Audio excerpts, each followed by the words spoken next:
नमस्कार दोस्तों, मेरा नाम है विशाल। आज के इस वीडियो में फ्रेंड्स हम बात करेंगे प्रहलाद जोशी के बारे में। एंड ये क्या हैं, कैसे यहाँ तक आए, आरएसएस का एक लीडर कैसे आज एक केंद्रीय मंत्री बन जाता है। तो इन सारी चीज़ों पे हम बात करेंगे डिटेल में। तो वीडियो के साथ बने रहिए। एंड वीडियो अगर आपको पसंद आए तो वीडियो को लाइक कर देना, शेयर करना एंड चैनल को सब्सक्राइब करके बेल आइकन को ऑन कर लेना, क्योंकि मैं आपके लिए रोजाना ऐसी वीडियो लाता रहता हूँ। तो चलिए वीडियो को स्टार्ट करते हैं। जब भी भारत की राजनीति की बात होती है तो कुछ चेहरे ऐसे होते हैं जो हमेशा कैमरों में नहीं रहते हैं और कैमरों के पीछे रहते हैं, सुर्खियों में नहीं रहते हैं। लेकिन सरकार के सबसे भरोसेमंद नेताओं में उनकी गिनती होती है। उन्हीं नेताओं में से एक नाम है प्रहलाद जोशी का। आज करोड़ों लोग उन्हें केंद्रीय मंत्री के रूप में जानते हैं, लेकिन बहुत कम लोग जानते हैं कि इस मुकाम तक पहुंचने के लिए उन्होंने कितने सालों तक ज़मीनी राजनीति की और संघर्ष किया। तो चलिए हम देखते हैं एक साधारण परिवार का एक साधारण सा लड़का कैसे देश की संसद तक पहुंचता है। इस वीडियो में हम जानेंगे प्रहलाद जोशी की पूरी कहानी, उनके जन्म से लेकर बचपन, पढ़ाई, परिवार, आरएसएस से जुड़ाव, बीजेपी में एंट्री, चुनावी संघर्ष, जीत, हार, मंत्री बनने तक का पूरा सफर। साथ ही जानेंगे उनके जीवन के वो किस्से जिनके बारे में शायद ही आपने कभी पहले सुना होगा। तो वीडियो को आखिर तक ज़रूर देखिए, क्योंकि जैसे जैसे कहानी आगे बढ़ेगी आपको समझ आ जाएगा कि राजनीति में सफलता केवल भाषणों से नहीं बल्कि बरसों की मेहनत और संगठन के भरोसे से मिलती है। तो पहले तो हम बात करते हैं इनके जन्म को लेकर। प्रहलाद वेंकटेश जोशी का जन्म 27 नवंबर 1962 को कर्नाटक के धारवाड़ शहर में होता है। धारवाड़ अपनी शिक्षा, साहित्य और संस्कृति के लिए पूरे देश में जाना जाता है। यही माहौल प्रहलाद जोशी के व्यक्तित्व को और ज़्यादा प्रभावित बनाता है। जोशी का परिवार बेहद साधारण होता है। बचपन से ही घर में अनुशासन, संस्कार और समाज सेवा की भावना पर जोर दिया जाता है। उनके माता पिता चाहते थे कि बेटा पढ़ लिख कर अच्छा इंसान बने और समाज के लिए कुछ अच्छा करे। बचपन में प्रहलाद जोशी किसी बड़े राजनीतिक परिवार से नहीं थे। उनके पास ना कोई राजनीति विरासत थी और ना ही कोई ऐसा मंच जिससे वो सीधे राजनीति तक पहुंच जाते। यही बात उनकी कहानी को खास बनाती है। बचपन में प्रहलाद जोशी पढ़ाई के साथ साथ सामाजिक गतिविधियों में भी रुचि रखते थे। स्कूल के दिनों से ही उन्हें लोगों के बीच रहना, उनकी समस्या सुनना और उनके समाधान पर चर्चा करना पसंद होता है। उनके दोस्त बताते हैं कि वे हमेशा शांत स्वभाव के थे, लेकिन जब किसी मुद्दे पर बोलते थे तो पूरे कॉन्फिडेंस के साथ अपनी बात को रखते थे। यही नेतृत्व क्षमता आगे चलकर उनकी सबसे बड़ी ताकत बनती है। प्रहलाद जोशी ने अपनी शुरुआती शिक्षा धारवाड़ में ही पूरी की। इसके बाद उन्होंने कॉलेज की पढ़ाई भी कर्नाटक में ही की। कॉलेज के दिनों में ही उनकी रुचि छात्र राजनीति और सामाजिक कार्यों की ओर बढ़ने लगती है। यहीं से उन्होंने समझा कि अगर समाज में बदलाव लाना है तो लोगों के बीच जाकर काम करना होगा। कॉलेज के समय में ही प्रहलाद जोशी राष्ट्रीय स्वयंसेवक संघ यानी कि आरएसएस के संपर्क में आते हैं। आरएसएस ने उन्हें अनुशासन, संगठन और राष्ट्र सेवा का प्रशिक्षण दिया। सुबह की शाखाओं से लेकर सामाजिक कार्यक्रमों तक वे सक्रिय रहने लगे। यहीं उन्होंने सीखा कि राजनीति केवल चुनाव जीतने का माध्यम नहीं है, बल्कि समाज की सेवा का रास्ता भी हो सकता है। आरएसएस के वरिष्ठ कार्यकर्ताओं ने उनकी मेहनत और समर्पण को जल्दी पहचान लिया। 1980 के दशक में भारतीय जनता पार्टी धीरे धीरे पूरे देश में अपना संगठन मजबूत कर लेती है।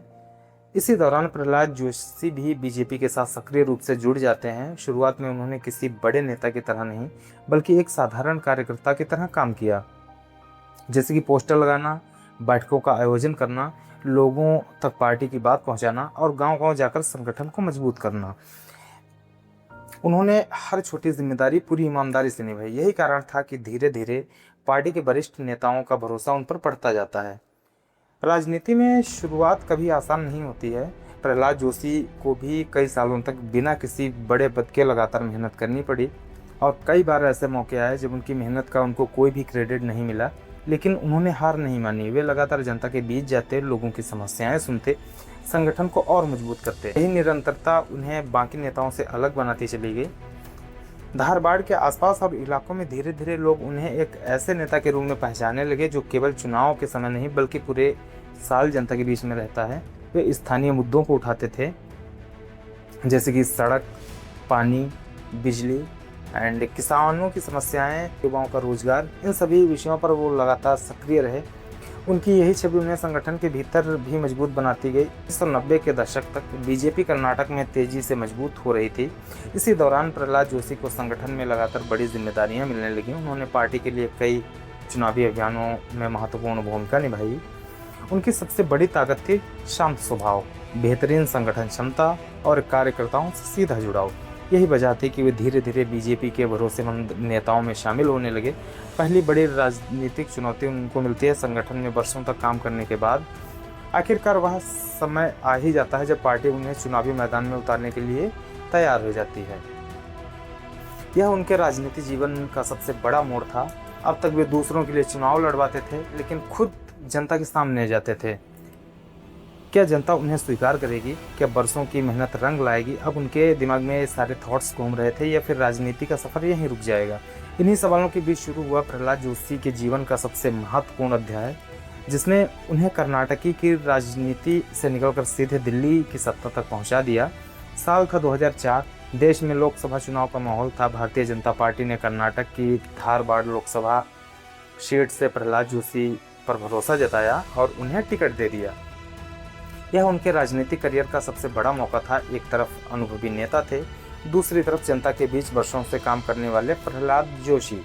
बड़े बड़े वादे करने की बजाय लोगों से सीधा संवाद वो करते हैं, जैसे कि गांव-गांव जाते हैं, किसानों से मिलते हैं और युवाओं की बातें सुनते हैं, छोटे व्यापारियों की समस्याएं सुनते हैं और लोगों को भरोसा दिलाते हैं कि अगर वो संसद बने तो वो संसद तक उनकी आवाज़ जरूर पहुंचाएंगे। इसके बाद चुनाव के नतीजे आते हैं और प्रहलाद जोशी जीत हासिल कर लेते हैं। यहीं से उनकी राष्ट्रीय राजनीति में औपचारिक एंट्री हो जाती है। संसद में पहला कार्यकाल, नई दिल्ली संसद भवन, एक साधारण कार्यकर्ता अब देश की सबसे बड़ी लोकतांत्रिक संस्था का सदस्य बन चुका था। लेकिन यहाँ भी उनका अंदाज अलग था। वे उन नेताओं में नहीं थे जो हर मुद्दे पर कैमरे के सामने दिखाई दें। उन्होंने संसद के भीतर अपनी तैयारी तथ्यों और शांत स्वभाव की पहचान से बनाई। वे अपने क्षेत्र से जुड़े मुद्दों को लगातार उठाते रहते, जैसे कि रेलवे, सड़क, सिंचाई और किसानों की समस्या, कृषि समस्या, उद्योग समस्या, ये सारी चीज़ें वे कंटिन्यू वहाँ पे उठाते रहते हैं। धीरे धीरे पार्टी के नेतृत्व पर उनका भरोसा और मजबूत होता जाता है। लगातार जनता का विश्वास। राजनीति में एक बार जीत जाना बड़ी बात होती है, लेकिन बार बार जीतना उससे भी बड़ी उपलब्धि होती है। 2009 का चुनाव आया। प्रहलाद जोशी फिर से मैदान में उतरते हैं। इस बार जनता ने पहले से जानती थी, लोगों ने उनके काम को देखा था। नतीजा वही आता है कि वे दूसरी बार सांसद चुन लिए जाते हैं। इसके बाद 2014 और 2019 और फिर 2024 में भी उन्होंने धारवाड़ से जीत दर्ज की। लगातार कई बार सांसद चुने जाना इस बात का संकेत था कि उनके क्षेत्र के लोग उन पर भरोसा करते हैं। संगठन में मजबूत पकड़ बनती जाती है। बीजेपी में केवल चुनाव जीतना ही काफ़ी नहीं होता है, संगठन के लिए काम करना भी ज़रूरी होता है।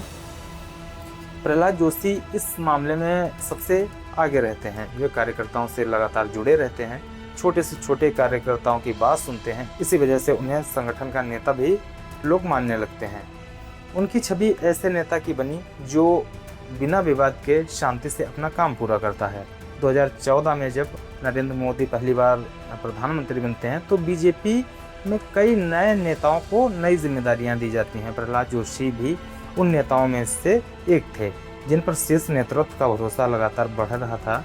और नरेंद्र मोदी और गृह मंत्री अमित शाह की कार्यशैली में एक बात समान है, तो ऐसे नेताओं को पसंद करते हैं जो संगठन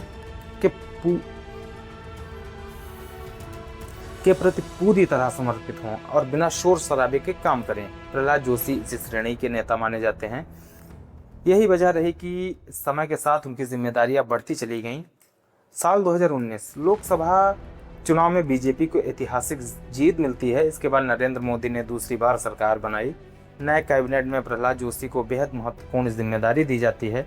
उन्हें संसदीय कार्य मंत्री बनाया जाता है।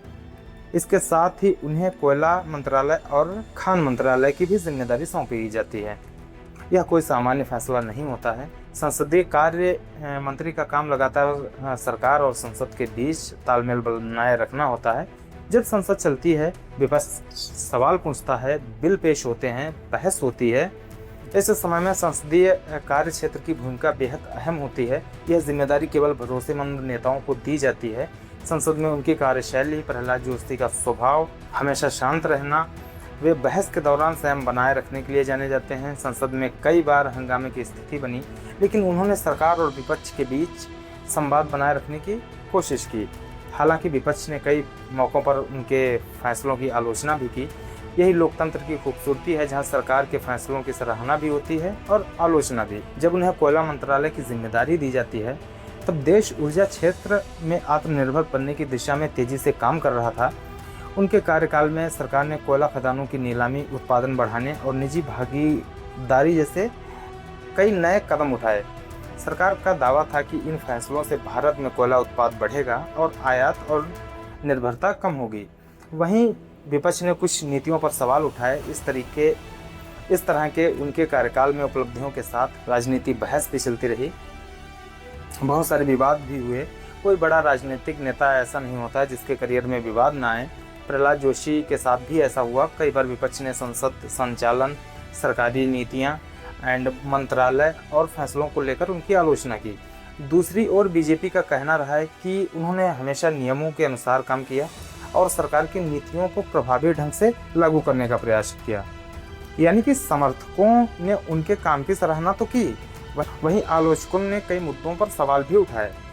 आज अगर प्रहलाद जोशी की पहचान की बात करें तो उन्हें एक ऐसे नेता के रूप में देखा जाता है जो बिना ज़्यादा बयानबाजी के काम संगठन के प्रति पूरी तरीके से समर्पित हैं। और ख़ास बात और भी मैं आपको बता दूं कि बहुत कम लोग जानते हैं कि प्रहलाद जोशी को राजनीति में आने से पहले भी सामाजिक कार्यों में काफ़ी रुचि थी।